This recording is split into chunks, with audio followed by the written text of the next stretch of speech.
2 Chronicles chapter 6. Then Solomon said, Yahweh has said that he will dwell in the thick darkness, but I have built you a house and home, a place for you to dwell in forever. The king turned his face and blessed all the assembly of Israel, and all the assembly of Israel stood. He said, Blessed be Yahweh, the God of Israel, who spoke with his mouth to David my father, and has with his hands fulfilled it, saying, Since the day that I brought my people out of the land of Egypt, I chose no city out of all the tribes of Israel to build a house in, that my name might be there. And I chose no man to be prince over my people Israel. But now I have chosen Jerusalem, that my name might be there, and I have chosen David to be over my people Israel. Now it was in the heart of David my father to build a house for the name of Yahweh, the God of Israel. But Yahweh said to David my father, Whereas it was in your heart to build a house for my name, you did well that it was in your heart. Nevertheless, you shall not build the house, but your son, who will come out of your body, he shall build the house for my name. Yahweh has performed his word that he spoke. For I have risen up in the place of David my father, and sit on the throne of Israel, as Yahweh promised, and have built the house for the name of Yahweh, the God of Israel. There I have set the ark in which is Yahweh's covenant, which he made with the children of Israel. He stood before Yahweh's altar in the presence of all the assembly of Israel, and spread out his hands. For Solomon had made a bronze platform, 5 cubits long, 5 cubits wide, and 3 cubits high, and had set it in the middle of the court, and he stood on it and knelt down on his knees before all the assembly of Israel, and spread out his hands toward heaven. Then he said, Yahweh, the God of Israel, there is no God like you in heaven or on earth, you who keep covenant in loving kindness with your servants, who walk before you with all their heart, who have kept with your servant David my father that which you promised him. Yes, you spoke with your mouth and have fulfilled it with your hand, as it is today. Now therefore, Yahweh, the God of Israel, keep with your servant David my father that which you have promised him, say, There shall not fail you a man in my sight to sit on the throne of Israel, if only your children take heed to their way, to walk in my law, as you have walked before me. Now therefore, Yahweh the God of Israel, let your word be verified, which you spoke to your servant David. But will God indeed dwell with men on earth? Behold, heaven and the heaven of heavens can contain you, how much less this house which I have built. Yet have respect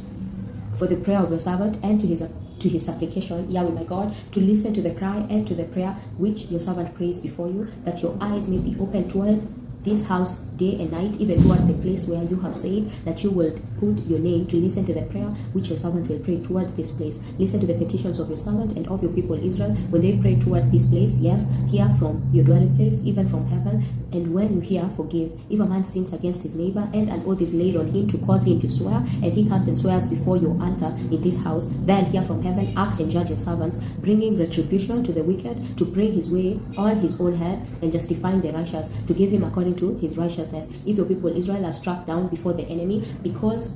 they have sinned against you, and they turn again and confess your name, and pray and make supplications before you in this house, then hear from heaven and forgive the sin of your people Israel, and bring them again to the land which you gave to them and to their fathers. When the sky is shut up and there is no rain, because they have sinned against you, if they pray toward this place and confess your name, and turn from their sin when you afflict them, then hear in heaven and forgive the sin of your servants, your people Israel, when you teach them the good way in which they should walk, and send rain on your land which you have given to your people for an inheritance. If there is famine in the land, if there is pestilence, if there is blight or mildew, locust or caterpillar, if their enemies besiege them in the land of their cities, whatever plague or whatever sickness there is, whatever prayer and supplication is made by any man or by all your people Israel, who will each know his own plague and his own sorrow, and shall spread out his hands toward this house,